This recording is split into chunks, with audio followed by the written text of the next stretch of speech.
সাবিত, আশা করি তুমিও ভূত.কমের সবাই ভালো আছো। যেমনটা আমি আগেও বলেছি, কোনো নলেজেই হোক না কেন, সেটা বিজ্ঞান হোক, জাদুর জ্ঞান হোক বা আধ্যাত্মিক জ্ঞান হোক, যদি সেটা মানুষের ক্ষতির জন্য ব্যবহার করা হয় তাহলে সেটা সম্পূর্ণভাবে হারাম। কিন্তু যদি সেই একই জ্ঞান ভালোভাবে ব্যবহার করা হয়, ভালো কাজে ব্যবহার করা হয়, তাহলে সেটা করতে কোনো ক্ষতি নেই। আমি তোমাকে একটা উদাহরণ দিচ্ছি। ধরো, তোমার কাছে একটি বন্দুক আছে। তুমি যদি সেই বন্দুক দেখিয়ে কারো সম্পদ ছিনিয়ে নাও, তাহলে বন্দুক দিয়ে করা তোমার এই কাজটি হারাম হয়ে যাবে। কিন্তু সেই একই বন্দুক যদি সম্পদের রক্ষা করে, নিরাপত্তা দেয়, তাহলে আমি নিজেও অতীতে অনেক খারাপ কাজ করেছি। আমি মন থেকে এটা মেনে নিচ্ছি, আমি এই জ্ঞানের ভুল ব্যবহার করেছি। আর যেসব ভুল কাজে আমি এই বিদ্যা ব্যবহার করেছি, সেগুলো আমার জন্য হারাম হিসেবেই গণ্য হবে। তবে এই কাজের মাধ্যমেই আমি যে কিছু ভালো কাজও করেছি, আশা করি তার ফলও ভালো হবে এবং সেই ফল আমি অবশ্যই পাব। আজ আমি আপনাদেরকে যে কথাগুলো বলবো তা শুনে আপনারা স্পষ্টভাবে বুঝতে পারবেন এই কাজটি কিভাবে মানুষের ভালোর জন্য ব্যবহার করা হয়। প্রথমেই আপনাদেরকে বলি, এটা আজ থেকে ২০ বছর আগের ঘটনা। ধরে নিন ২০০৫ সালের কথা। সেই বছর আমি নতুন নতুন পর্তুগাল এসেছি। এখানে আসার পর মানুষ ধীরে ধীরে জানতে পারল যে আমি এই ধরনের কাজগুলো করি। তখন একে একে অনেক মানুষ আমার কাছে আসতে শুরু করলো। তাদের মধ্যে একজন মহিলা ছিলেন যার নাম ছিল ফাতিমা। উনি একদিন আমার কাছে এসেছিলেন ওনার এক কাজের জন্য। ওনাকে দেখে বেশ দুর্বল মনে হচ্ছিল। ওনাকে দেখেই আমি বুঝে গিয়েছিলাম যে ওনার উপর জাদুর কোনো শক্তিশালী প্রভাব আছে।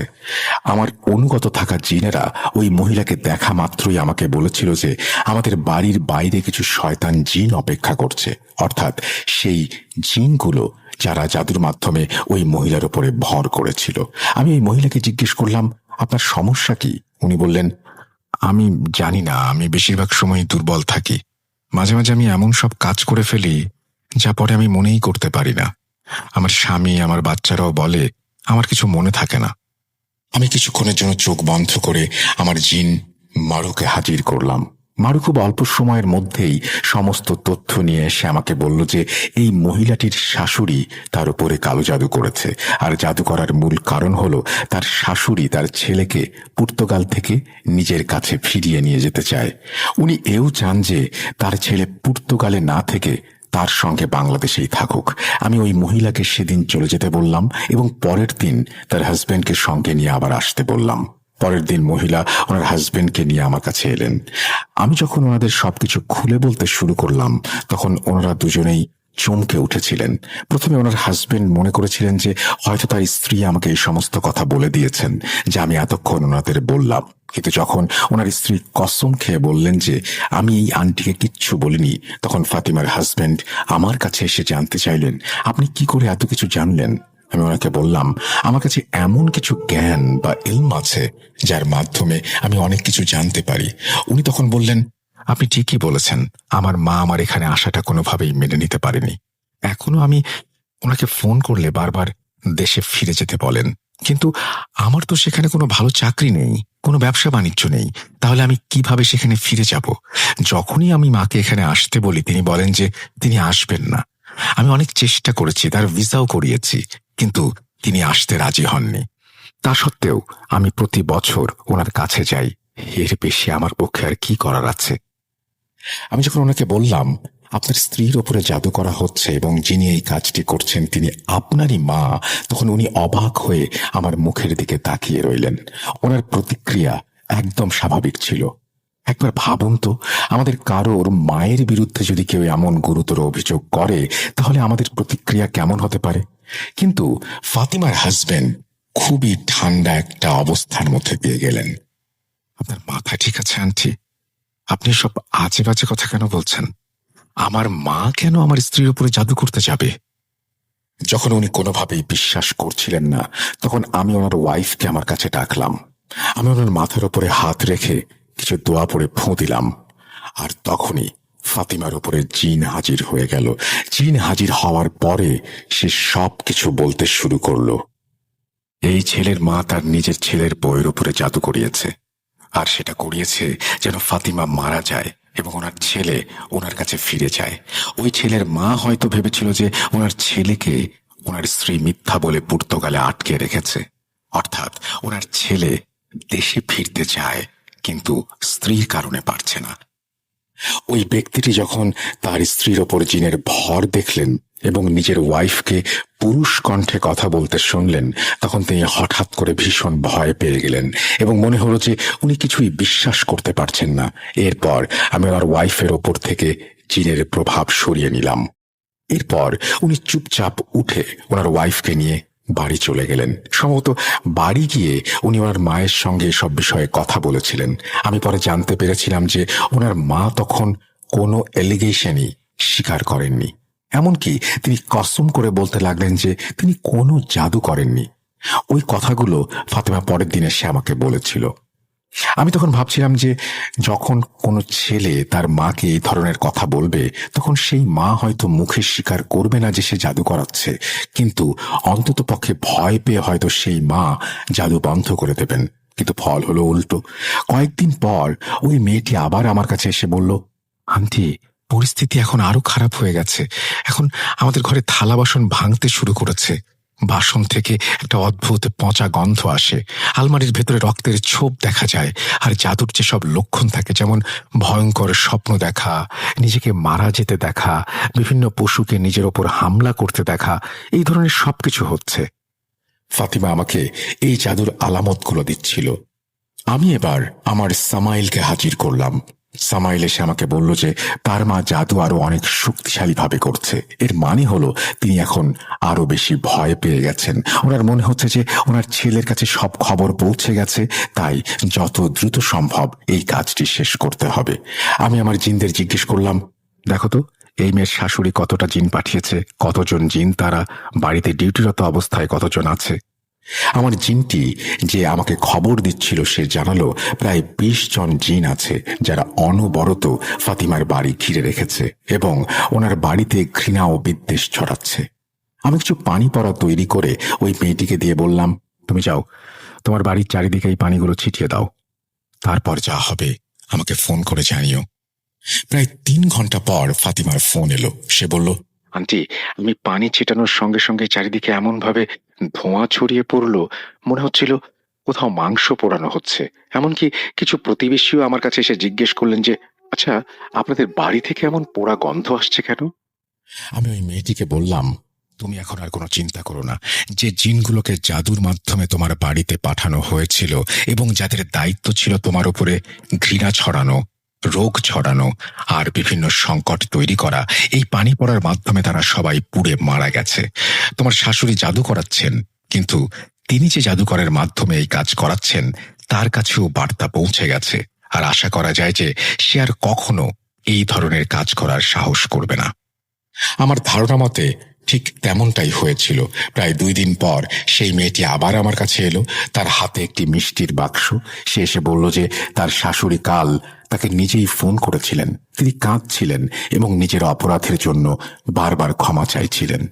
তিনি এবার আর অস্বীকার করেননি যে তিনি ছেলেকে ফিরিয়ে আনার জন্য জাদু করিয়েছেন। যদিও তিনি জাদুর কথা স্পষ্টভাবে বলেননি, তবে অন্তত এটা মেনে নিয়েছিলেন যে তিনি একটি খারাপ কাজ করেছেন। যাই হোক, আল্লাহর শুকরিয়া যে আমি এই ভালো কাজের একটি মাধ্যম হয়েছি। আল্লাহ আমার মাধ্যমে ওই মেয়েটিকে বাঁচিয়ে দিয়েছেন এবং তার সংসারটাকেও। এরকমই আরো একটি ঘটনা আছে। হাবিব নামে এক ছেলে ছিল যার বয়স 8-9 বছর হবে। তার বাবা মা একদিন আমার কাছে তাকে নিয়ে এসেছিলেন। ছেলেটিকে দেখেই আমি বুঝতে পেরেছিলাম যে ওর ওপর কিছু শয়তানি শক্তির প্রভাব আছে। ছেলেটির মুখের হাব ভাব দেখে স্পষ্ট বোঝা যাচ্ছিল যে এটা কোনো সাধারণ ব্যাপার নয়। সে কোনো সাধারণ বাচ্চা ছিল না, এবং তার উপরে যে শয়তানি ছিল সেটিও খুব শক্তিশালী ছিল। সে আমার সামনে এসে এমনভাবে আসন গেড়ে বসেছিল যেমনটা আমি অনেক সময় অনেক পজেস ব্যক্তিকে বসতে দেখতাম, খুবই একটা প্রাইড নিয়ে, চ্যালেঞ্জ নিয়ে। এরকম প্রথমে আমি তাকে দেখেই হাসলাম। আমি বললাম, বাবা, একটু শান্তভাবে বসো। এটা কি ধরনের বসা? তখন সে বেশ অভদ্রভাবে আমাকে জবাব দিয়েছিল। ওনার একটি পাকিস্তানি পরিবার ছিল যারা সম্প্রতি এখানে এসেছেন। সেই ছেলেটি উর্দুতেই কথা বলছিল এবং সে বলছিল, নিজের কাজ কর, আমাদের দেখা কত শক্তি আছে তোর। আমি দেখতে পাচ্ছিলাম যে তার বাবা মা কতটা ভয় পেয়েছে। তার মায়ের হাত পর্যন্ত কাঁপছিল। আমার সামনেই ছেলের এমন অবস্থা, আর সে যেভাবে আমার সাথে কথা বলছিল তা দেখে আমি সহজেই বুঝতে পারছিলাম যে সে বাড়িতে কি ধরনের আচরণ করত। আমি চোখ বন্ধ করে কিছু দোয়া কালাম পড়া শুরু করলাম। কিছুক্ষণ পড়ার পর আমার 4জন জিন আমার সামনে এসে হাজির হলো। এটা স্বাভাবিক যে ছেলেটির ওপরে যে শয়তানটি আছে সে আমার জিনকে দেখতে পাবে বা জিনদের দেখতে পাবে।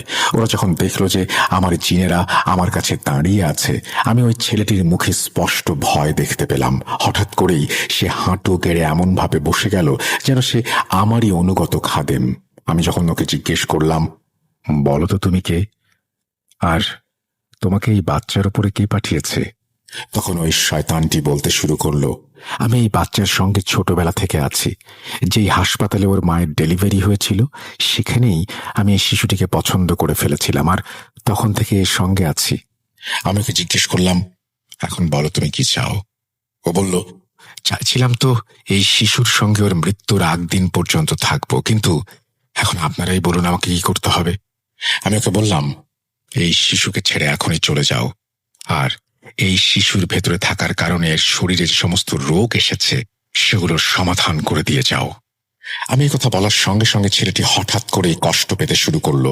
হাবিবের বাবা মাও এভাবে কষ্ট পেতে দেখে আতঙ্কিত হয়ে পড়লেন এবং আমার কাছে এসে বললেন, ওর কি হয়েছে, কি হচ্ছে এসব? আমি হাতের ইশারায় ওনাদের চুপ থাকতে বললাম। হাবিবের শরীর যেন ধনুকের মতো মেকে যাচ্ছিল, মুখ দিয়ে লালা পড়ছিল, চোখে ফ্যাকাশে একটা ভাব চলে এসেছিল। নিজের ছেলের এই অবস্থা দেখে ওনারা সহ্য করতে পারছিলেন না, বারবার হাবিবের কাছে যেতে চাচ্ছিলেন, আর আমি ওনাদের বাধা দিচ্ছিলাম। প্রায় আধ ঘন্টার মতো চলল এই অবস্থা। এরপর হাবিব ছেলেটি সম্পূর্ণ স্বাভাবিক হয়ে উঠে বসল। এবার তার ভেতর থেকে আসা শয়তানের কণ্ঠস্বর অনেক দুর্বল শোনাচ্ছিল। সে আমাকে বলল, যেমনটা আপনি বলেছিলেন আমি ঠিক সেটাই করেছি, এখন বলুন আপনার কি আদেশ। আমি বললাম, এখান থেকে এখনই চলে যাও, আর যদি কোনোদিন এই বাচ্চার কাছে ফিরে আসো তাহলে এখান থেকে আর জীবিত ফিরতে পারবে না, আর যাওয়ার আগে আমাকে কোনো চিহ্ন দিয়ে যাও। সে বলল, আপনি আদেশ দিন, কি চিহ্ন দেব? আমি দরজার দিকে ইঙ্গিত করে বললাম, বেরোনোর সময় এই দরজায় টোকা দিয়েছেও। আমার জন্য এটা রোজকার কাজ ছিল।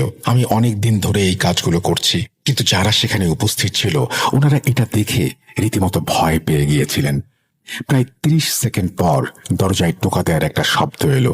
আমি দেখে হালকা হাসলাম, কিন্তু ওখানে বসে থাকা মানুষগুলোর মুখে আমি স্পষ্ট ভয়ের ছাপ দেখলাম। তৃতীয় ঘটনাটি ঘটেছিল আরো বেশি ভয়ের। এই কেসে আমাকে অনেক বেশি পরিশ্রম করতে হয়েছিল, কারণ জাদুকরটি ছিল আমার থেকে অনেক শক্তিশালী। তার কাছেও নিজের অনুগত জিন ছিল। ঘটনাটা এমন ছিল যে একদিন আমি বসে ধ্যান করছিলাম, আমার মেয়ে আমার কাছে এসে বলল, আম্মা, আপনার সঙ্গে কেউ দেখা করতে এসেছেন। আমি জিজ্ঞেস করলাম, কে, পরিচিত কেউ? না, একজন আন্টি মনে হচ্ছে, ওনার সাথে দুটি মেয়েও আছে। আমি বললাম, ওনাদের ভেতরে নিয়ে আসো। আমি কিছুক্ষণ পর ওনাদের কাছে গেলাম। যখন আমি ওনাদের কাছে গেলাম, দুই মেয়ের মা আমার পায়ের কাছে পড়ে কাঁদতে শুরু করলেন। আমি খুব কষ্টে ওনাকে তুলে সোফায় বসালাম। আমি ওনাদের পাশে বসে মহিলাকে শান্ত করার চেষ্টা করলাম আর বললাম, আপনি কেন এত চিন্তিত হচ্ছেন? উনি আমাকে অনেক বড় এক ইতিহাস শোনালেন, যা আমি এখানে আপনাদেরকে ছোট করে বলছি। ওনার মেয়ের দেশেই বিয়ে হয়েছিল। বিয়েটা মাত্র 3-4 বছর টিকেছিল, দুটি বাচ্চাও হয়েছে। এরপর মেয়েটির হাজবেন্ড অন্য কারো দিকে চলে গেছে। এই কারণেই হাজবেন্ড আর ওয়াইফের মাঝখানে ঝগড়া শুরু হলো। তারপর পরিস্থিতি এতটাই খারাপ হলো যে তাদের ডিভোর্স হয়ে গেল। কিন্তু আসল ঘটনা ডিভোর্সের পর থেকে শুরু হলো, আর সেটা ছিল বাচ্চাদের কাস্টাডির ব্যাপার। মা তার বাচ্চাদের ছাড়া থাকতে পারছিলেন না, কিন্তু ওই চরিত্রহীন বাবা বাচ্চাদের দিতে চাচ্ছিলেন না। মা কোর্টে কাস্টাডির জন্য আবেদন করলে মেয়ের হাজবেন্ড কোর্টকে বললেন যে এই মেয়েটা পাগল, আর বাচ্চারা পাগল মেয়ের কাছে থাকতে পারবে না, যদিও ওই মেয়েটি সম্পূর্ণ সুস্থ ছিল।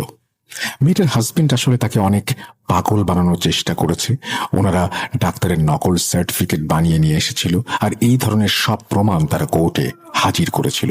এমনকি মেয়েটাকে কোর্টে পাগল প্রমাণ করার জন্য তারা জাদুরও সাহায্য নিয়েছিল, আর একজন খুব বড় জাদুকরের শরণাপন্ন হয়েছিল। তাকে ভালো টাকাও দিয়েছিল। যখন মেয়েটাকে কোর্টে হাজির করা হয় তখন সে অদ্ভুত অদ্ভুত সব আচরণ করতে শুরু করলো। জাজের সামনে এমন অদ্ভুত কথা বলতে শুরু করলো যে তারা ধরেই নিল মেয়েটি সত্যি পাগল। তার মা এই সমস্ত বলে কান্না করছিলেন আর আমি ওনাকে সান্ত্বনা দিচ্ছিলাম। আমি ওনাদেরকে জিজ্ঞেস করলাম, এই দুই মেয়ের মধ্যে রোগী কোনটা? কারণ দুজনেই বোরখা পরা। তাদের মা একটা দিকে ইশারা করে বললেন, ও। আমি জিজ্ঞেস করলাম, আপনারা পর্তুগালে কবে এসেছেন? মামলার শুনানি শেষ করে গত মাসেই এসেছি। ওনার মেয়ের আচরণ দিন দিন তারপরে অবনতির দিকে যাচ্ছিল, তাই ওনারা আমার এক ভক্তের মাধ্যমে এখানে এসেছেন। মেয়েদের মা বলছিলেন যে তিনি এখন এই দুর্ভোগের সমাধান চান। উনি এও চান যে তার নাতি নাতিরাও ওনার কাছে এসে থাকুক। আমি ওই মেয়েটার বোরখা খুলে তাকে ডাকলাম। মাথায় হাত রাখতেই আমার শরীর কেঁপে উঠল। সত্যি অনেক ভারী ধরনের জাদু করা হয়েছিল। তখনই আমি বুঝে গিয়েছিলাম এই জাদুকর কোনো সাধারণ মানুষ নয়, আর আমাকে এর বিরুদ্ধে জিততে হলে অনেক কষ্ট করতে হবে। ওই মেয়েটার অবস্থা তখনও পাগল পাগলই ছিল। সে হঠাৎ করেই হেসে উঠত, আবার পরক্ষণে নিজেই কেঁদে ফেলত। কখনো বলতো, তুমি আমার কিচ্ছু করতে পারবে না। আবার কখনো নিজের পা ধরে বলতো, আমাকে ক্ষমা করে দিন, আমাকে এই লোকগুলোর হাত থেকে বাঁচান। আমি আলমারি থেকে একটা তাবিজ নিয়ে ওর গলায় পরিয়ে দিলাম। তাবিজটা গলায় পরানোর সঙ্গে সঙ্গেই ওর অবস্থা একটু ভালো হলো, কিন্তু এটা ছিল সাময়িক সময়ের জন্য। আমাকে একটি সম্পূর্ণ ব্যবস্থা করতে হবে যাতে ভবিষ্যতে জাদুর প্রভাব আর না থাকে।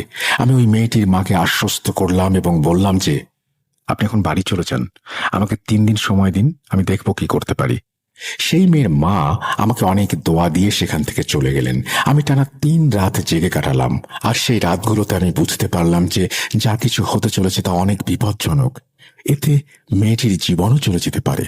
আমরা জাদুকররা কখনোই একে অপরের সঙ্গে সরাসরি লড়াই করি না। আমরা একে অপরকে বার্তা দেই, কিন্তু লড়াইটা আমাদের উদ্দেশ্য নয়। এটা অনেকটা দুই আইনজীবীর মধ্যের লড়াইয়ের মতো। যেমনটা আমি প্রথম ঘটনাটিতে বলেছিলাম, যেখানে আমি ওই জাদুকর জিনগুলোকে জ্বালিয়ে দিয়েছিলাম, সে তার জ্ঞান দিয়ে এটা বুঝিয়ে দিয়েছিল যে আমার আধ্যাত্মিক শক্তি বা আমল তার থেকে অনেক বেশি, তাই সে নিজেই সেখান থেকে পিছিয়ে গিয়েছিল। এখন ঠিক একইভাবে যখন এটা ধারণা হলো যে ওই মেয়েটার ওপর যিনি জাদু করেছেন তিনি কতটা শক্তিশালী, তখন আমি তাকে আমার শক্তি দেখিয়েছি। কিন্তু আমরা একে অপরের সঙ্গে সরাসরি লড়াই করতে চাইনি। আমি ওই মায়ের কাছ থেকে ওই মেয়েটির স্বামীর একটা ছবি নিয়ে এলাম, আর আমি তার উপরেই জাদু শুরু করলাম। আমি তাদের বাড়ির অবস্থা ধীরে ধীরে খারাপ করতে শুরু করলাম। সেই ছেলেটা প্রায় অর্ধ পাগল হয়ে গিয়েছিল। আমার জিনরা ওদের বাড়িতে সবসময় পাহারায় থাকতো এবং তাদের বাড়িতে নানান রকম ক্ষতি করত। তারপর আমি একদিন ওর মাকে ডাকলাম, এখন আপনি ছেলের মাকে ফোন করে বলুন ওনারা যেন জাদু করানো বন্ধ করে দেন। যদি ওনারা এই কাজ বন্ধ করেন তাহলেই ওনাদের বাড়িতে সবকিছু স্বাভাবিক হয়ে যাবে। যাই হোক, ওই ছেলের পরিবার নিজেরাও এই পরিস্থিতি নিয়ে অনেক বিরক্ত এবং বিপর্যস্ত ছিল। আমি তাদের মানসিক অবস্থা এমনভাবে দুর্বল করে দিয়েছিলাম যে ওদের কোনো ধারণাই হচ্ছিল না তাদের উপরে জাদু হচ্ছে নাকি অন্য কিছু। যখন মেয়ের মা ওদের এই খবর জানালেন যে আসলে কি হচ্ছে, তখন ছেলের পরিবার তৎক্ষণাৎ রাজি হয়ে গেল সমঝোতা করতে। তারপর এই বলে ঠিক হলো যে ওই ছেলে আর মেয়ে, অর্থাৎ হাজবেন্ড আর ওয়াইফের 2 বাচ্চার মধ্যে একজন বাবার কাছে থাকবে, একজন মায়ের কাছে। ওনারা সেই জাদুকরের কাছে গিয়ে ওনাদের জাদুও ফিরিয়ে নিয়েছিলেন। তারপর আমি এখান থেকে আমার জাদু বন্ধ করে দেই। এই ধরনের আরো অনেক ঘটনা আছে যা আমি ভবিষ্যতেও আপনাদেরকে বলবো। যদি আপনারা চান, চাইলে সাবিতের মাধ্যমে আপনাদেরকে জানাবো আর একে একে সব কাজের কথাই বলবো। কিন্তু এর মধ্যে আমি একটা মজার কথা অবশ্যই আপনাদের জানাতে চাই। এই জাদু আমি আসলে কিভাবে শিখেছি, আমাকে কি কি কঠিন ধাপ পেরোতে হয়েছে, আর এটা সত্যি যে জাদু শিখতে গেলে আপনাকে অনেক খারাপ কাজ করতে হয়, শয়তানের সাহায্য নিতে হয়। এসব যখন আমি আপনাদের পরের ঘটনায় পাঠাবো তখন বিস্তারিতভাবে বলবো। আমি ভূত.com প্ল্যাটফর্মকে এই কারণে বেছে নিয়েছি কারণ এখানে সত্য ঘটনা শোনানো হয়, আর একজন জাদুকর হিসেবে আমি সব বুঝি। আমি আপনাদের সঙ্গে আছি এবং ভবিষ্যতেও আপনাদের কাছে এমন আরো অনেক ঘটনা পাঠাতে থাকব। প্রথম যেদিন আমার ঘটনা প্রচার করা হয় সেদিন যতজন মানুষ নিজের এবং মায়ের নাম কমেন্টে লিখেছিলেন তাদের সবাইকে আমি কিছু না কিছু জানান দেওয়ার চেষ্টা করার সাথে সাথে সবার জন্য অনেক দোয়াও করেছিলাম। আশা করি আপনাদেরও তাতে কিছু না কিছু লাভ হয়েছে। বাকিরাও আমাদের দোয়ায় সবসময় থাকবেন। এই বলে জাদুকরী আন্টি নিজের ঘটনা বলা শেষ করেন এবং আবারও নতুন ঘটনা নিয়ে আসার প্রতিশ্রুতি দেন। এই বলে সাবিত আলমও শেষ করেছেন তার ঘটনা। থ্যাংক ইউ সাবিত আলম, এরকম একটা ঘটনা কালেক্ট করে নিয়ে আসার জন্য। আশা করছি ভবিষ্যতেও আমরা ওনার ঘটনা পাবো। আপনাকে অসংখ্য ধন্যবাদ। যারা এতক্ষণ শুনলেন তাদেরকেও অনেক ধন্যবাদ। লম্বা সময় আমাদের সঙ্গে আছেন। ঠিক একইভাবে যিনি ঘটনাটি পাঠিয়েছেন বা এই ঘটনাটি আসলে যার, তাকেও অনেক অনেক ধন্যবাদ। আমরা চলে যাব আমাদের পরবর্তী ঘটনায়।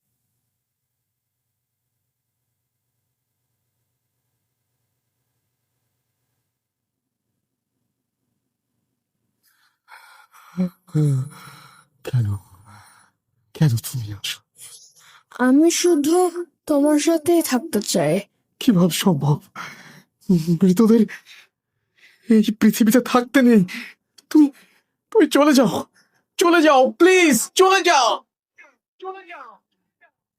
সবটাই কি ইলুশন, নাকি অন্য জগতের কেউ কখনো হাজির হয়ে যায় চোখের পলকে? ভূত.com with Russell। Welcome back. আপনাদের সবাইকে স্বাগত জানাচ্ছি আমি রাসেল। আশা করছি আপনারা সবাই ভালো আছেন এবং ভালোর দলে আছেন। আমিও ভালো আছি আর ভালোর দলে আছি। যেভাবে লেখা আছে আমি সেভাবেই পড়ে শোনাচ্ছি। আসসালামু আলাইকুম রাসেল ভাই, কেমন আছেন? আশা করি আপনি ভালো আছেন, কারণ 2010 সাল থেকেই আমি জানি আপনি সব সময় ভালোর দলেই থাকেন। আমার নাম আজিম। আমি এবার ইন্টারমিডিয়েট সেকেন্ড ইয়ারে পড়ি।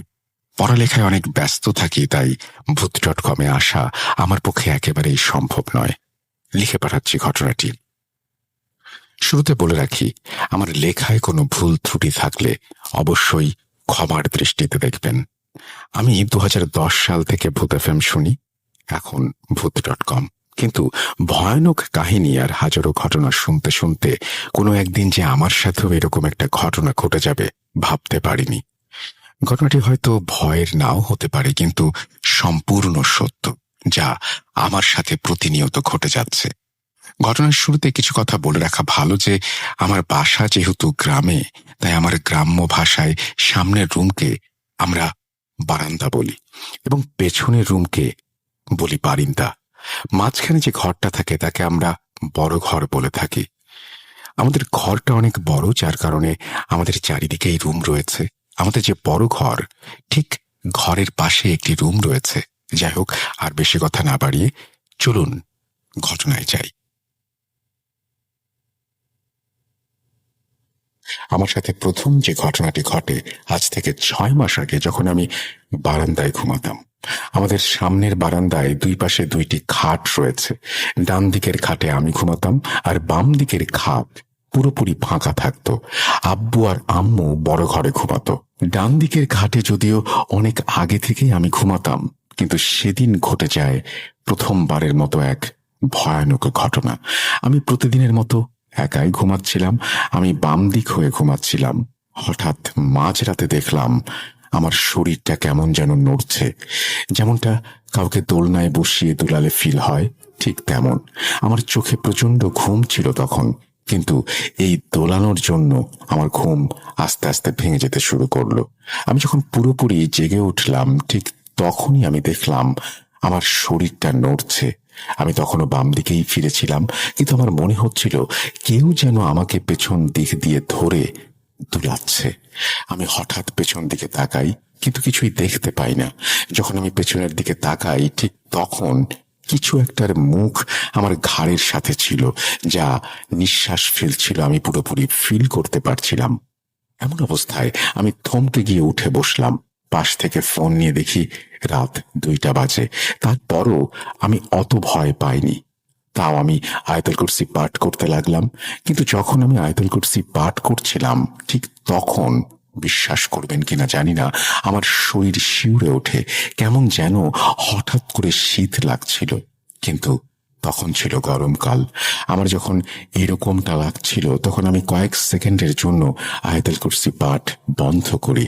কিন্তু সবচেয়ে অবাক করা বিষয় হলো, আমি যখন আয়াতুল কুরসি পাঠ বন্ধ করি ঠিক তখন আমার শরীর স্বাভাবিক হয়ে যায়। তারপর আমি পুরো আয়াতুল কুরসি সূরাটা শেষ করি এবং এই শেষ করার আগ পর্যন্ত আমার শরীরের প্রত্যেকটা পশম কেন যেন দাঁড়িয়ে যাচ্ছিল। আমি আরো ভয় পেতে শুরু করলাম। কেন এমনটা হলো নিজেকে প্রশ্ন করতে লাগলাম। ওই দিন রাতে আর বিশেষ কিছু ঘটেনি। তারপর প্রতিদিন রাতে টুকটাক কিছু না কিছু ঘটনা আমার সাথে ঘটতো। প্রতিদিন যেহেতু এরকমটা হতো তাই আমি সিদ্ধান্ত নেই আমাদের বড় ঘরের সাইডে যে রুমটি রয়েছে সেই রুমে ঘুমাবো। কিন্তু সেটা ছিল আমার সব থেকে বড় ভুল। রুমের ভেতর প্রথম দিন ঘড়িতে তখন রাত 11টা। আমি যখন ঘুমোতে গেলাম ঠিক তখন ঘুমানোর আগে আমি একটু ফোন ইউজ করছিলাম। ওই দিন আমি গেম খেলার চিন্তা ভাবনা করি। যেমন ভাবনা তেমন কাজ, আমি গেম খেলা শুরু করি। গেমটি হচ্ছে ফ্রি ফায়ার। গেমের নাম কেন বললাম সেটা একটু পরেই জানতে পারবেন। একটু একটু শীত পড়েছিল তখন, মানে শীতকালের সময়, একেবারে যে বেশি শীত তাও না। তো আমি একটা কাঁথা মুড়ি দিয়ে শুয়ে শুয়ে গেম খেলছিলাম। ঠিক কিছুক্ষণ পর আমার সাথে যা ঘটলো তার জন্য আমি মোটেও প্রস্তুত ছিলাম না। আমি গেম খেলতে খেলতে একটা সময় আমার পা কাঁথার মধ্যে নাড়াচাড়া করাচ্ছিলাম। হঠাৎ আমি আমার পা একটা জায়গায় রাখলাম। সাথে সাথে আমার মনে হলো কারো একজনের পায়ের উপর আমার পাটা পড়েছে। যেমনটা আমরা কারো পায়ের উপরে পা রাখি, একটা অনুভব হয়, ঠিক তেমন লাগছিল আমার কাছে। তখন মোবাইল স্ক্রিনে গেম চলছিল, কিন্তু তখনও আমি কোনো ভয় পাইনি। ভয়টা পেয়েছিলাম তখন যখন আমি গেমের মধ্যে মন না দিয়ে অনুভব করতে লাগলাম এটা কি আসলেই একজনের পা। এরকম করে যখন আমি 5 সেকেন্ডের মতো অনুভব করলাম তখন মনে হলো সত্যি সত্যি একজনের পা। যখন আমি পুরোপুরি নিশ্চিত হলাম ঠিক তখন আমার প্রচন্ড পরিমাণে ভয় লাগছিল। মনে হচ্ছিল এখনই আমি এখানে অজ্ঞান হয়ে যাব। আমার দম বন্ধ হয়ে আসতে শুরু করলো। কি করব আমি বুঝে উঠতে পারছিলাম না। কেমন যেন মনে হচ্ছিল আমার শরীরের সব শক্তি শেষ হয়ে গিয়েছে। তারপর আমি মনে মনে একটু সাহস জন্মালাম। আমি পাটা তেমন ভাবে রেখেই উঠে বসলাম এবং খাতাটা সরিয়ে আমার মোবাইলের আলো দিয়ে যা দেখলাম, আমার পাটা খাটের সাইডে একটা কাঠের ওপরে রয়েছে। আমি আমার পাটা কাঠের ওপর থেকে উঠিয়ে আবার রাখলাম, কিন্তু এখন ঠান্ডা। অনেকবার এরকম করে দেখেছি, কিন্তু সেখানে আর গরমের অনুভূতি পেলাম না। কাঠ পুরোপুরি ঠান্ডা হয়ে রয়েছে। তাহলে এতক্ষণ যে গরমের অনুভূতি হলো সেটা কি ছিল আজও আমি জানি না। আমি তখন ভাবছি কি হয়ে গেল এটা। নিজেকে বিশ্বাস করতে পারছিলাম না, এমন ভয়ানক কাহিনী আমার সাথে ঘটেছে। সবচেয়ে অবাক করা ব্যাপার হলো গেম খেলার মধ্যে আমার হঠাৎ মনোযোগ পায়ের দিকে কেন গেল, যেখানে এই গেম খেললে পাশে কি হচ্ছে না হচ্ছে একেবারেই বোঝা যায় না যতক্ষণ না পর্যন্ত গেমটা শেষ হয়। আর তার চেয়ে বড় কথা হলো তখন ছিল শীতকাল। খাটের সাইডে কাঠ কেন গরম থাকবে? যাই হোক, তখন আয়াতুল কুরসি পাঠ করে ঘুমানোর চেষ্টা করি, কিছুতেই ঘুম আসছে না। রাত তখন 2টা। আমার চোখে হালকা হালকা ঘুম। এমন অবস্থায় আমার 2টি পা ওপরের দিকে উঠে আবার নিচে ধপাস করে পড়ল। সাথে সাথে আমার ঘুমটা ভেঙে গেল এবং আমি লাফ দিয়ে উঠে বসে পড়লাম। আর আমার শরীরটা ভয়ে কাঁপতে লাগলো। আমি খানিকটা অবাক হলাম, আমার সাথে কি হচ্ছে আসলে। জাস্ট আমার পা 2 থেকে 3 হাত ওপরে উঠে আবার নিচে পড়েছে। আমি অনেক ভয় পেয়েছিলাম। সেদিন রাতে আমি ঘুমোতে পারিনি। আমার মনে হচ্ছিল আমার আশেপাশে কেউ একজন আছে।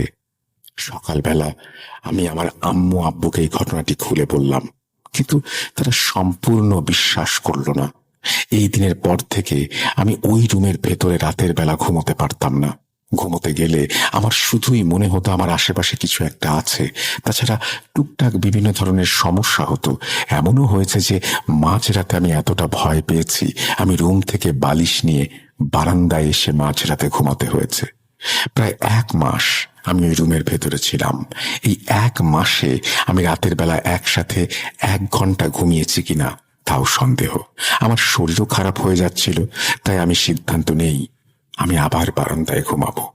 যেহেতু আগের বার ডান পাশের খাটে আমার সমস্যা হয়েছিল, তাই আমি বাম পাশের খাটে ঘুমানোর সিদ্ধান্ত নিলাম। কিন্তু এইখানেও সেই একই সমস্যা। সারাদিন আমার ভালোই যেত, কিন্তু যখন আমি ঘুমোতে যেতাম তখনই আমার মনে হতো আমার চারপাশে কিছু একটা আছে। মনে হতো সকল ভয় আমার উপর বাসা বেঁধেছে। কিন্তু আমি জানতাম না এখানে আমার সাথে আরো একটি ভয়ানক কাহিনী ঘটবে। বলে রাখা ভালো, আমাদের ঘরের বাইরে সামনে একটি লাইট জ্বলতো, প্রতিদিন রাতে জ্বলতো। ওই লাইটের আলোতে আমি আমাদের বারান্দার সবকিছু দেখতে পেতাম। আমি তখন ফোন ব্যবহার করছিলাম। রাত তখন আনুমানিক 12টার মতো বাজে। হঠাৎ ইলেকট্রিসিটি চলে যায়। ঠিক তখন এমন একটা কাহিনী ঘটে যেটার জন্য আমি মোটেও প্রস্তুত ছিলাম না। যখন ইলেকট্রিসিটি চলে যায় তখন আমার কানের কাছে একদল পোকা এমন ভাবে আওয়াজ করছিল যে তাদের আওয়াজের কারণে আমার মনে হচ্ছিল আমি তাদের দেশে চলে গিয়েছি। আমার কেন যেন মনে হচ্ছিল আমি হারিয়ে যাচ্ছি। এই অনুভূতি আমি হয়তো কাউকে বোঝাতে পারবো না। এত বেশি শব্দ করছিল পোকাগুলো। শব্দ সহ্য করতে না পেরে আমি উঠে বসে মোবাইল রেখে 2 আঙুল 2 কানের ভেতর দিয়ে চেপে ধরি। ঠিক তখনই কোথা থেকে 1.5 মিনিটের মাথায় ইলেকট্রিসিটি চলে আসে এবং বাইরের বাল্বগুলো জ্বলে ওঠে। সাথে সাথে সেই পোকাদের করা ভয়ানক শব্দ মিলিয়ে যায়। আমি অবাক হয়ে গেলাম।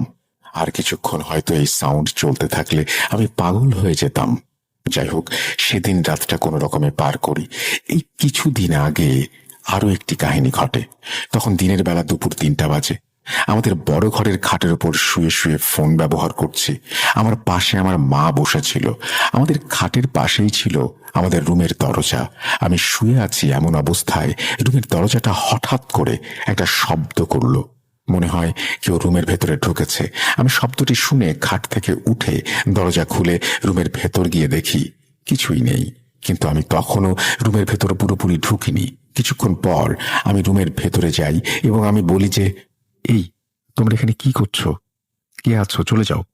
এটা বলার সাথে সাথেই মনে হচ্ছিল রুমের ভেতর কেউ একজন আসলেই আছে। যখন আমি এই কথা বলি তার 2 সেকেন্ড পরই রুমের দরজাটা আবার একটা বিকট আওয়াজ করে, যেটা আমার মাও শুনেছে। আমি কি বলবো আমি বুঝতে পারছি না কেন এগুলো হচ্ছে। এত কিছু দেখার পরে আমার মা কিছুতেই এগুলো বিশ্বাস করছিল না। এগুলো নিয়ে যখন আমি বাবাকে বলি, এই বিষয় নিয়ে তিনি কোনো সাড়া দেননি। তারা এগুলো কিছুই বিশ্বাস করেন না, শুধু বলেন এগুলো নাকি আমার ভুল ধারণা। কিন্তু আমি জানি আমার সাথে প্রতি রাতে কি ঘটে। এখনো অনেক কিছুই ঘটে যাচ্ছে। আমি জানি না এর শেষ কোথায়। কি করবো আমি নিজেও বুঝতে পারি না। আজকে এতটুকুই। ভালো থাকবেন। আমি বলবো যে এই ঘটনাগুলো যেগুলো আপনার বাবা মা শুনছেন কিন্তু খুব একটা গুরুত্ব দিচ্ছেন না, আপনি কিন্তু নিজেই কোনো হুজুরের কাছে গিয়ে কথা বলতে পারেন যদি আপনার মনে হয়, এবং আপনি চাইলে কিন্তু ডাক্তারের সাথেও কথা বলতে পারেন। দুটোই করে দেখতে পারেন এবং সমস্যা খুঁজে পেলে আসলে কি ঘটছে সেটা জানতে পারলে আমাদের জানিয়ে দেবেন। আশা করি আমরা চলে যাব আমাদের পরবর্তী ঘটনায়।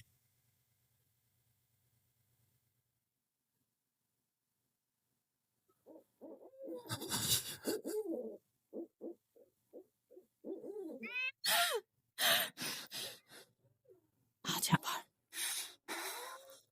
শুনতে পাচ্ছেন শব্দটা? আয়নার ভেতরে রোজ এভাবেই আসে।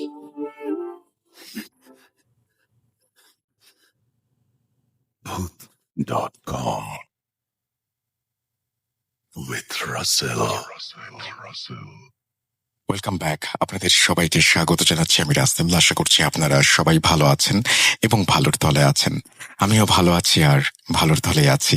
কথা না বাড়িয়ে সরাসরি ঘটনায় যাব। আশা করছি ঘটনাটি আপনাদের ভালো লাগবে। আসসালামু আলাইকুম রাসেল ভাই, আশা করি ভালো আছেন। জানি আপনি সব সময় ভালোর তলে। আমি থাকি ঢাকায়। আমার গ্রামের বাড়ি নোয়াখালী বেগমগঞ্জ। 2016 সালে আমি আর সুমি পরিবারকে না জানিয়ে বিয়ে করি। আমি একটা বাসা নিয়ে থাকি। বিয়ের পর থেকেই আমার স্ত্রী ওর বাবার বাসায় থাকতো এবং পড়ালেখা করত। মাঝে মাঝে আসতো আমার বাসায়। বিয়ের 6 মাস পর দুই পরিবারকে আমরা জানাই আমরা বিয়ে করেছি। অনেক কিছুর পর দুই পরিবার মেনেও নিল। আমি চাকরি করতাম, ভালোই কাটছিল আমাদের বৈবাহিক জীবন। 2017 সালের 3 মে রাতে আমি শুয়েছিলাম, এমন সময় আমার ইমো নাম্বারে একটা কল আসে। আমি রিসিভ করে কথা বলতে থাকি। কল করেছিল একটি মেয়ে। অনেক কথা বলার পর আমি কল কেটে দেব এটা ভাবছি, কিন্তু পারছি না, কারণ সেই মেয়ের কণ্ঠস্বরের মধ্যে এক ধরনের মায়া আছে। আমার মনে হয় পৃথিবীর কোনো পুরুষ মানুষ পারবে না তার সাথে কথা না বলে থাকতে। বলতে বলতে রাত 1টা থেকে 3:30 বেজে যাওয়াতে আমি সকালে ডিউটি আছে বলে রেখে দেই। সেদিন আর ঘুম হলো না। মেয়েটার সাথে কথা বলার সময় জানতে পারলাম তার নাম রুনা। যাই হোক, এভাবে অনেক দিন কেটে যায়। আমি প্রতি রাতে রুনা মেয়েটার সাথে কথা বলি এবং কথা বলতে বলতে একটা সময় আমি রুনার প্রেমে অন্ধ হয়ে গিয়েছিলাম। আর তাই ডিউটিতে ঠিকমতো যেতাম না এবং চাকরিটা আমার চলে যায় সেই কারণেই। চাকরি চলে গেলেও আমি খুব একটা চিন্তিত ছিলাম না। আমার জমানো টাকা ছিল, সেই জমানো টাকা দিয়ে আমি চলতে লাগলাম। এক সময় টাকা ফুরিয়ে যায়। আমি বাসা ছেড়ে আমার শ্বশুর বাড়ি গিয়ে উঠলাম। তখন প্রতি রাতে রুনার সাথে 2 থেকে 3 ঘন্টা কথা বলি। 2 থেকে 3 ঘন্টা কথা চলে। বিষয়টা আমার বাড়ির সবাই বুঝতে পারে। তারপর শ্বশুর শাশুড়ি এক সময় জেনে যায় আমি অন্য একটা মেয়ের সাথে কথা বলছি। এটা তারা মেনে নিতে পারেনি। প্রতিদিন আমার মোবাইল চেক করত। মোবাইল চেক করে সবাই অবাক হয়ে যেত, আমাকে কিছুই বলতো না। হঠাৎ আমার শ্বশুর আমাকে বলে, ডাক্তারের কাছে চলো। কোনো প্রশ্ন না করে গেলাম। পরিচিত একটা হাসপাতাল, ওখানে যাবার পর আমার শ্বশুর ডাক্তারের সাথে অনেকক্ষণ কথা বলে আমাকে ভেতরে নিয়ে যায়। আমি যাই। যাবার পর ডাক্তার আমায় জিজ্ঞেস করলেন, তোমার কি মনে হয় তোমার কোনো সমস্যা আছে? আমি বলি, কই না তো। ডাক্তার কিছু টেস্ট দেন এবং কিছু ঘুমের মেডিসিন দিয়ে পরশু দেখা করতে বলে রিপোর্ট নিয়ে আসতে বলেন।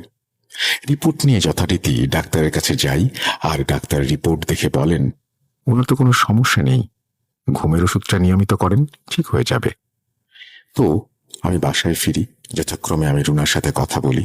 2018-র প্রথম দিন, জানুয়ারি মাসের ওই দিন রাতে আমি আমার কিছু বন্ধু একসাথে ধূপখোলা মাঠে আড্ডা দেই।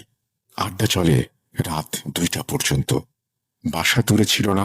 যারা চেনেন, ধূপখোলা মাঠ থেকে আসগর আলী হাসপাতাল খুব একটা বেশি দূরে নয়। আমি বাসায় ফিরে দেখি আমার স্ত্রী ছাড়া বাকি সবাই ঘুমিয়ে গেছে। আমি রাতের খাবার খেয়ে বারান্দায় গিয়ে সিগারেট খাচ্ছি আর রুনার সাথে কথা বলছি। 1 ঘন্টা কথা বলে আমি ঘুমিয়ে পড়ি। রাত 4টা। আমি অনেক জোরে চিৎকার দিয়ে ঘুম থেকে উঠে পড়ি। আমার চিৎকারে আমার শ্বশুর শাশুড়ি ও শালা দৌড়ে আসে। আমার রুমে আমার স্ত্রী সহ সকলে জিজ্ঞেস করে কেন আমি চিৎকার করছিলাম। আমি 1 গ্লাস পানি খেয়ে বলতে শুরু করলাম, আমি ঘুমের মধ্যে স্বপ্ন দেখেছি কেউ মারা গেছে। আমি সহ অনেকে জুরাইন কবরস্থানে গিয়েছি মাটি দেওয়ার জন্য। লাশটা আমার কি হয়, কে, আমি বলতে পারবো না, কিন্তু আমি কবরে নামি লাশ শোয়াতে। লাশ নামিয়ে মুখ খুলে দেখি লাশটা আর কারো নয়, আমারই। লাল বর্ণ চোখ দিয়ে আমার দিকে তাকিয়ে আছে এবং বলছে, খুব তাড়াতাড়ি এই কবরে আসবি। এই কথা বলে লাশটা আমার গলা টিপে ধরে। তখন আমি চিৎকার দিয়ে উঠি, আর সেই চিৎকার শুনে সবাই আমার ঘরে চলে আসে। আমি শাশুড়িকে এই ঘটনাটা খুলে বলি। শাশুড়ি আয়াতুল কুরসি পড়ে আমাকে ফু দিয়ে বলেন, ঘুমাও, সকালে দেখা যাবে কি হয়। আমি ঘুমিয়ে পড়লাম। ঘুম থেকে উঠে দেখি ঘরের সোফায় সবাই বসে কি যেন পরামর্শ করছে। আমাকে দেখে একদম চুপ হয়ে যায়। আমি জিজ্ঞেস করলে বলে, এমনিতে কিছু কথা বলছি সবাই মিলে। তার কিছুক্ষণ পর আমার শ্বশুর বাইরে চলে যান। সারাদিন কাটানোর পর সন্ধ্যায় আমার শ্বশুর একজন হুজুরকে নিয়ে ঘরে ঢোকেন। হুজুর এসে আমাকে সালাম দিয়ে একটা পানি ছিটিয়ে দেয়, আর তারপর থেকেই আমার কিছু মনে নেই। জ্ঞান ফিরে পরদিন সকালে। জ্ঞান ফেরার পর আমি বাথরুমে যাই, আর বাথরুম থেকে শুনতে পাই আমার শ্বশুর শাশুড়ি আমার স্ত্রীকে বোঝাচ্ছে ও যেন আমাকে ডিভোর্স দিয়ে দেয়। আমি হতবাক হয়ে শুনছি ওনাদের কথা।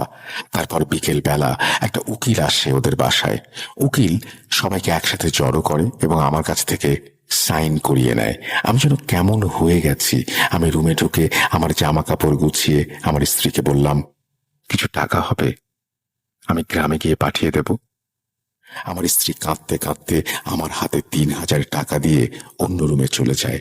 আমি কিছু ভেবে না পেয়ে বাসা থেকে নেমে আমার এক বন্ধুকে ফোন দিয়ে বললাম আমায় যেন সায়দাবাদ বাস স্ট্যান্ডে নিয়ে যায়। যথারীতি আমি বাসে উঠি। বাস চলছে তার আপন গতিতে। আমি যেন জীবন্ত এক লাশ হয়ে বাসে বসে আছি। রাত তখন 10:16। আমার বাস থেকে নামতে হবে। নেমেই একটা সিএনজি নেই আমার বাসার উদ্দেশ্যে। সেতুভাঙ্গা থেকে কীর্তনিয়ার হাট যাবার পর সিএনজি আর যাবে না বলে হাঁটা শুরু করি। হাঁটতে হাঁটতে আমার মনে হয় আমার পেছনে কেউ একজন আছে, কিন্তু আমি ভালোভাবে জানি রাতের বেলায় পিছু তাকাতে নেই। তাই আমি পকেট থেকে সিগারেট বের করে খেতে খেতে বাড়ি যাই। এমন সময় একটা নারী কণ্ঠ আমায় বলতে লাগলো, ঢাকা থেকে তো এনেছি, তোর মায়ের সামনে তোকে মারবো বলেই এনেছি। এই কথা শুনে আমি যেন আমার সাথে যা ঘটে যায় তা ভুলে যাই। আমার কপাল ঘামতে থাকে। হাঁটতে হাঁটতে এক সময় আমি দেখি আমার পাশের জমি থেকে কথা ভেসে আসছে। কে মারবি ওকে? ওকে মারবি কে? এই কথা শুনে আমি জমির দিকে তাকাতেই দেখি হঠাৎ 7-8টা মানুষ রূপী কিছু আমার এত কাছে চলে এসেছে। আমি আল্লাহ বলে চিৎকার দিয়ে জ্ঞান হারাই। জ্ঞান ফিরে দেখি আমার মা আমার পাশে বসে হাত পাখা দিয়ে আমায় বাতাস করছে, আর আমার বাড়িতে মানুষের ঢল। পরক্ষণে শুনতে পেলাম আজান। আজান শুনে মাকে জিজ্ঞেস করছি, কিসের আজান দিচ্ছে মা? বললেন আসরের আজান। তারপর আমি মাকে জিজ্ঞেস করলাম, আমি বাড়িতে আসলাম কি করে?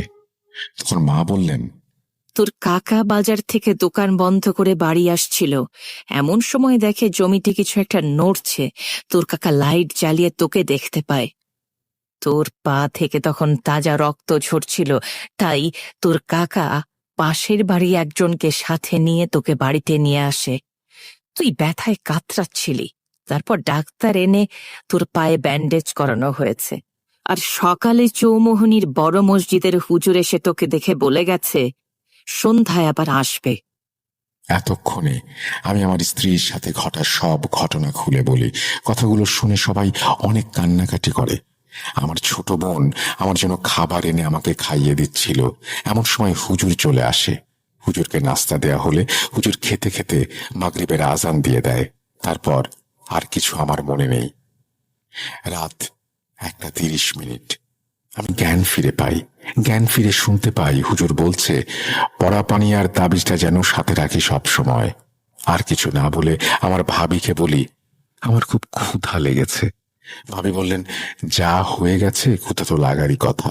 আমি খাবার খেয়ে খুব অল্প সময়ের মাঝে ঘুমিয়ে পড়ি। সকাল 7টায় আমার ঘুম ভাঙে।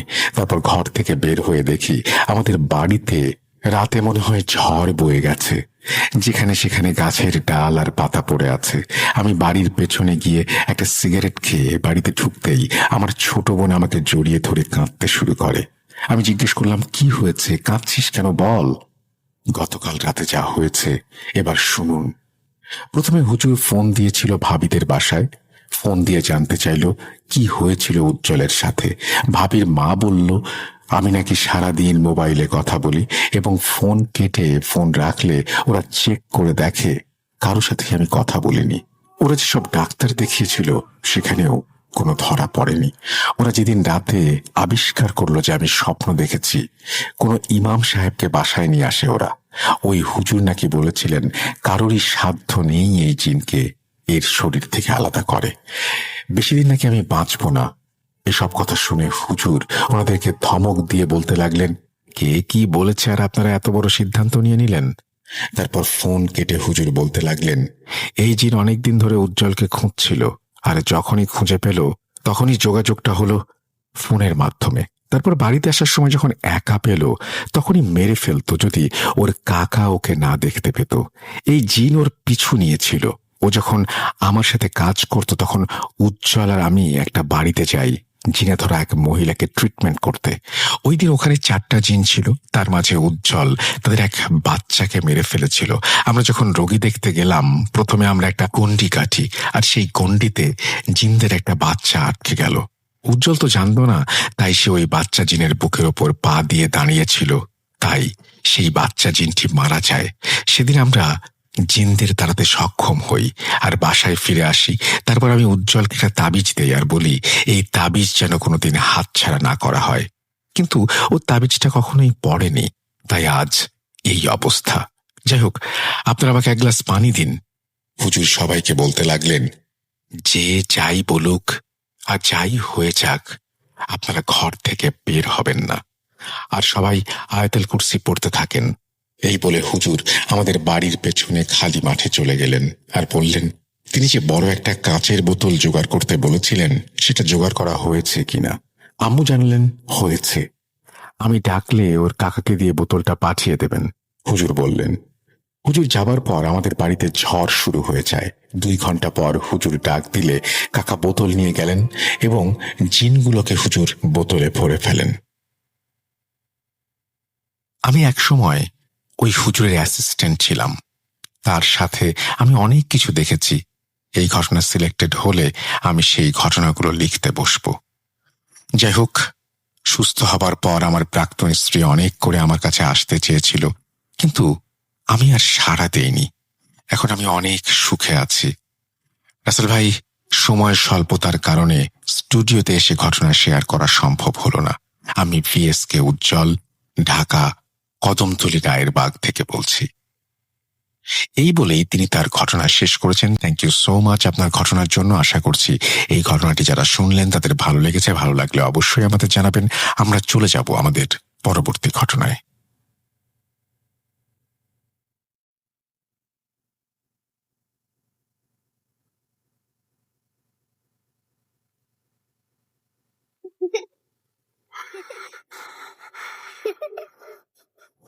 লুকোচুরি খেলবে? লুকোচুরি তুমি লুকা, আমি ঠিক তোমাকে খুঁজে পাবো।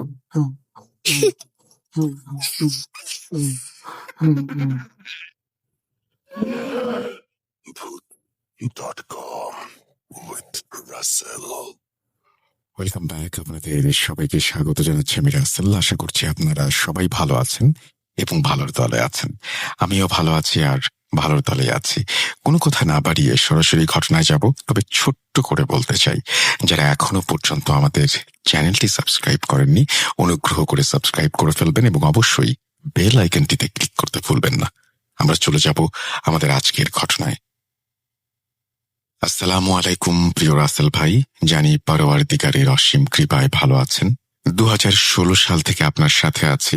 প্রতি রাতে ঘুমানোর আগে আপনার মুখ থেকে অদ্ভুত সব ভুতুড়ে ঘটনা শুনে ঘুমানোটা যেন অভ্যেসে পরিণত হয়েছে। যে মানুষটা আমাদেরকে এত ভালো রাখে তার জন্য একটা ইমেল হতেই পারে। মধ্য দুপুর, সূর্যটা মেঘের আড়ালে ঢাকা পড়ল। সারা গ্রাম যেন অন্ধকারে ছেয়ে গেছে। পশ্চিম আকাশটা ভয়ঙ্কর শব্দে গর্জে উঠল। শুরু হলো বৃষ্টি। লিখতে বসেছি আমি মোহাম্মদ বাদল সরকার, কুমিল্লা জেলার ব্রাহ্মণপাড়া উপজেলার মহলক্ষ্মীপাড়া গ্রাম থেকে। চলে যাচ্ছি ঘটনায়।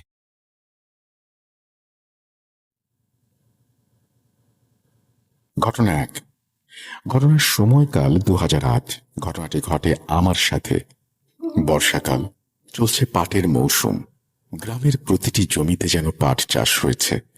পাট কাটার উপযোগী সময়টা 4-5 দিন বৃষ্টি হওয়াতে গ্রামের মেঠো পথ, জমি জমা মোটামুটি বৃষ্টির পানিতে তলিয়ে গেছে। রাস্তায় হাঁটু অব্দি পানি উঠে গেছে। ছোটখাটো বন্যার পরিবেশ সৃষ্টি হয়েছে। ঘটনাটা ঠিক তখনকার। আমার বড় ভাই নাম ইব্রাহিম খলিল, একজন হুজুর মানুষ, তবে মাছ ধরার প্রতি খুবই আগ্রহী। আমাদের বাসার সাথে ব্রিজ থেকে পশ্চিম দিকে সোজা চিকন রাস্তা শুরু। রাস্তার মাঝে 200 বছরের পুরাতন তেঁতুল গাছ। মোটামুটি বন্যা হওয়ায় ব্রিজের ওপরেই আড্ডা চলছে আশেপাশের মানুষদের। একদিন দুপুরবেলা আমাদের ব্রিজের পাশে বড় ভাইয়া বড় কারেন্ট জাল পেতে মাছ ধরছিলেন। আমি আমার বন্ধু আরিফ পাতিল নিয়ে ব্রিজের ওপরে বসেছিলাম। জাল টেনে ব্রিজের ওপরে উঠতেই দেখতে পেলাম 3-4টা শোল মাছ, মাগুর মাছ পড়েছে। মাছগুলো পাতিলে ভর্তি করে বাসায় নিয়ে রেখে দিলাম। যথারীতি আমি আর আরিফ ব্রিজের এক কোণে আড্ডা দিচ্ছিলাম। হঠাৎ দেখতে পেলাম একটা গোখরা সাপ ব্রিজের কর্নার দিয়ে এলো পাথাড়ি বাসার ভেতরে ঢুকছে। পাশেই গরু বাঁধা ছিল। ওখান থেকে বাঁশ নিয়ে সজোরে সাপের মাথায় আঘাত করলাম। বাঁশের মাথায় করে ব্রিজের ওপরে নিয়ে আসলাম। তেঁতুল গাছ থেকে কতগুলো কাক কাঁকা শব্দে ভীষণ জ্বালাচ্ছিল। আরিফ বলল, দাদার মুখ থেকে শুনেছি সাপের মাথায় এবং লেজে গোবর দিলে সাপ আবার সুস্থ হয়ে যায়। তাই করলাম। সাপের মাথায় এবং লেজে গোবর লেপটে দিয়ে হাসতে লাগলাম।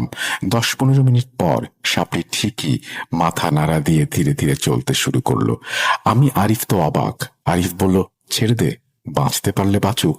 সাপটি খালের কিনার দিয়ে তেঁতুল গাছের দিকে চলে গেল। তার 2 দিন পর বাড়িতে বিচিত্র রকমের পরিবেশ সৃষ্টি হলো। একদিন রাতে সবাই পুরো বাড়িতে গোবর পচা গন্ধ অনুভব করলাম। সকালে উঠে যা দেখলাম, পুরো বাড়িতে গোবরের ছড়াছড়ি। পুরো উঠোনে কারা যেন গোবর লেপটে চলে গেছে, কিন্তু তার কোনো কিছুই কেউ বুঝতে পারল না। এভাবেই কয়েকদিন চলতে থাকলো। তারপর থেকে আমার জীবনে নেমে এলো কালো অধ্যায়। খালে জমিতে পানি বাড়তে থাকায় একদিন দুপুর বেলায় আমি, আরিফ, চাচাতো ভাই আলামিন 4টা মোটা কলা গাছ কেটে ভেলা বানালাম। পরদিন বিকেল 3-4টার সময় ভেলায় চড়ে আমরা 3 জন শাপলা শালুক ওঠানোর জন্য খালের কিনার ঘেঁষে নিচু জমিতে ঢুকলাম। ওই সময়টায় এলাকার জমিগুলো বিলে পরিণত হয়।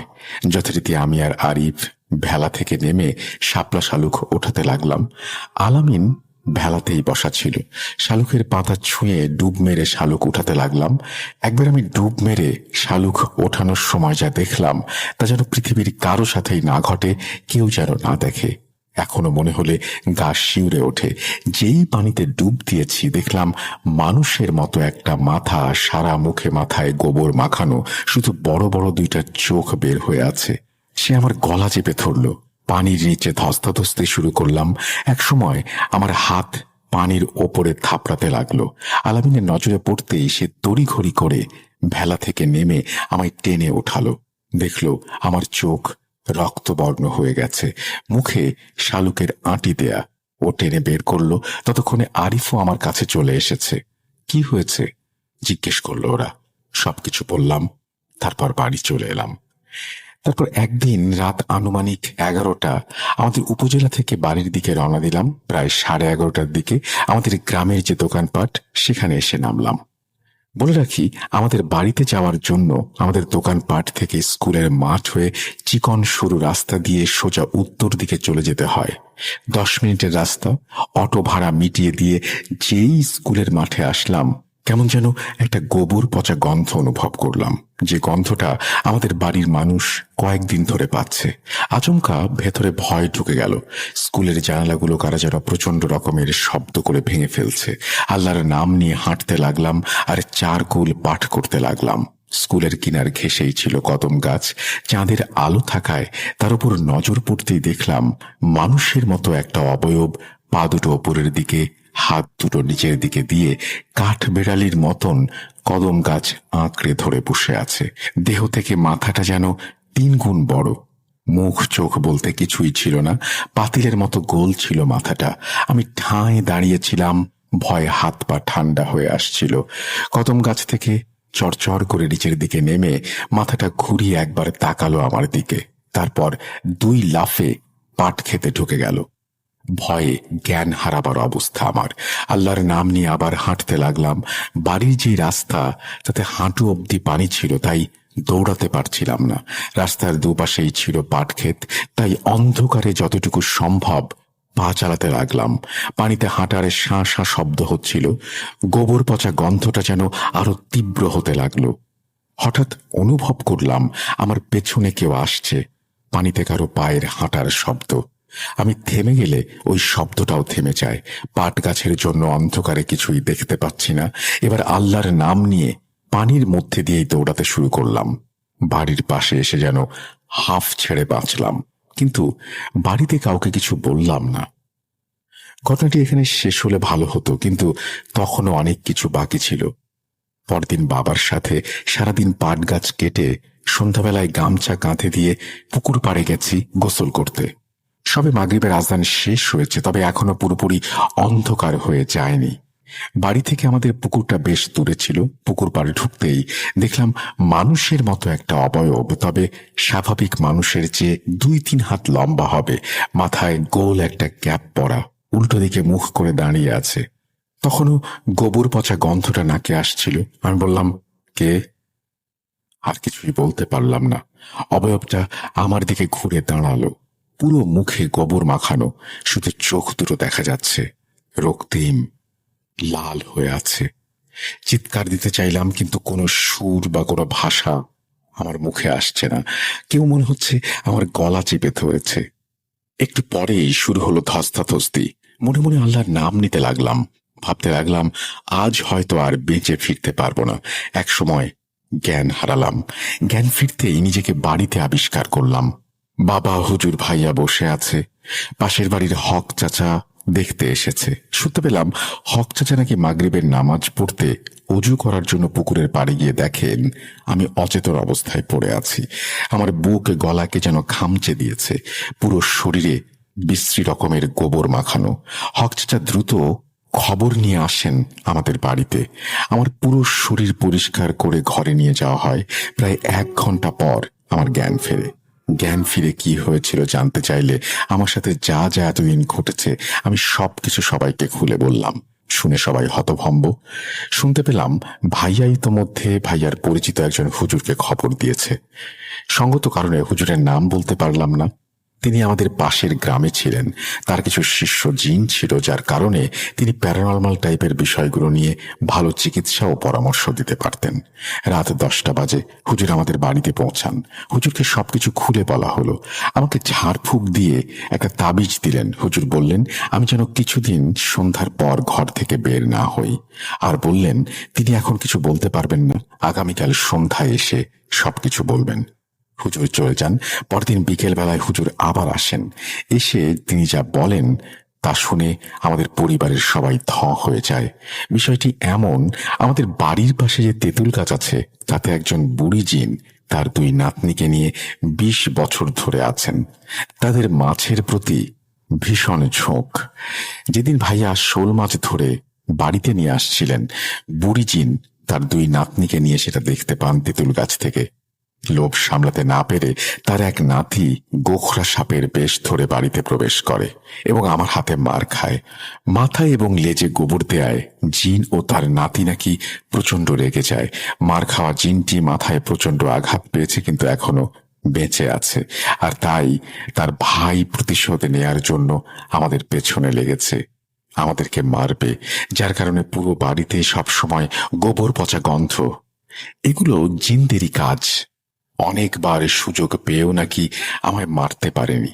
এসব কিছু হুজুর জানতে পারেন তার শিষ্য জিনের মাধ্যমে।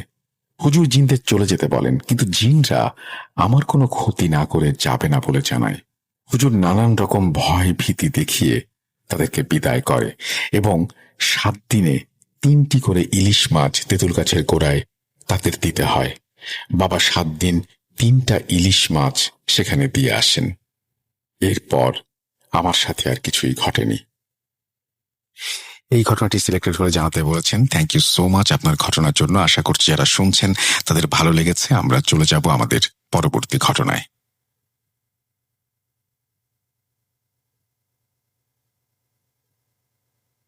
Spirit, be here with me.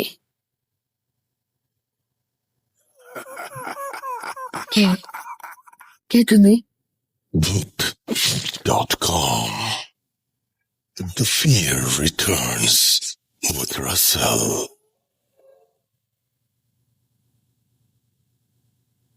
Welcome back. আপনাদের সবাইকে স্বাগত জানাচ্ছি আমি রাসেল। আশা করছি আপনারা সবাই ভালো আছেন এবং ভালোর দলে আছেন। আমিও ভালো আছি আর ভালোর দলে আছি। এবার অডিও ক্লিপে যাব। আশা করছি অডিও ক্লিপটি প্রথম থেকে শেষ পর্যন্ত আপনারা শুনবেন এবং ভালো লাগবে আপনাদের। যদি ভালো লাগে অবশ্যই আমাদের জানাবেন। আমরা চলে যাচ্ছি ঘটনায়। আসসালামু আলাইকুম রাসেল ভাই, আশা করি আপনি ভালো আছেন, কারণ আপনি সবসময় ভালোর দলে থাকেন। তবে এই আসন্ন শীতে আপনাকে একটা রিকোয়েস্ট করতে চাই, সেটা হচ্ছে আপনি আপনার গলার যত্নটা নেবেন, মানে ভয়েসের যত্নটা নেবেন। কেননা আমরা যারা আপনার শ্রোতার আছি তারা কিন্তু একাংশই বেঁচে আছি আপনার এই ভয়েসের উপর নির্ভর করে। তো যাই হোক, আমার নামটা আমি সঙ্গত কারণে গোপন রাখছি, তবে মেইলে আমি আমার ইন ডিটেলসটা দিয়ে দেব। তো আজকে আমি যে ঘটনাটা বলছি সেটা আমার খুব কাছের একটা বান্ধবীর সাথে ঘটে যাওয়া ঘটনা, এবং খুব রিসেন্টেড একটা ঘটনা, যার কারণে আমি চাচ্ছিলাম যে এটা শ্রোতাদের সাথেও শেয়ার করতে, কেননা শ্রোতারা এই ধরনের ঘটনাটা একটু বেশি পছন্দ করেন। তো কথা না বাড়িয়ে আমি ঘটনায় চলে যাই। 2022 সালে ও আর আমি দুজনেই অনার্স সেকেন্ড ইয়ারের প্রায় শেষের দিকে।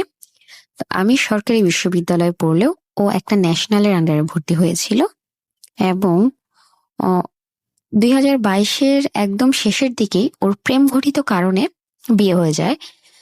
ভাইয়া খুবই অমায়িক একটা পার্সন বলতে গেলে, কিন্তু মানে ভাইয়ার যে ফ্যামিলি, অর্থাৎ আমার বান্ধবীর শ্বশুর বাড়ির যে লোকজন, তারা কিন্তু কোনোভাবেই আমার ফ্রেন্ডকে মেনে নিতে পারেনি। এক প্রকার ভাইয়া জোর করে তার ফ্যামিলিকে রাজি করিয়ে তারপর হচ্ছে বিয়েটা করে। এই বিয়ে হওয়ার পর থেকেই যেহেতু ফ্যামিলি মেনে নিতে পারেনি, তো তার সাথে টুকটাক অনেক ধরনের সমস্যাই হতে থাকে। সেই সমস্যাগুলো আর নাই বললাম। ও যেহেতু আমার খুব কাছের একটা বান্ধবী, আমরা সেই ক্লাস 3-4 থেকে একসাথে অধ্যয়নরত আছি, তো যার কারণে ওর প্রায় সব ঘটনাই আমার সাথে শেয়ার করতো। তো এই ঘটনাটাও হচ্ছে ওর বিয়ের পরে ঘটা। অন্যান্য সব ঘটনা আমি একটু সাইডে রেখে মেইন যে ঘটনাটা আছে সেটা দিকে আমি ফোকাস করছি। তো ওর বিয়ের প্রায় 3 থেকে 4 মাস পরেই সে অন্তঃসত্ত্বা হয়ে যায়, সন্তান সম্ভবা।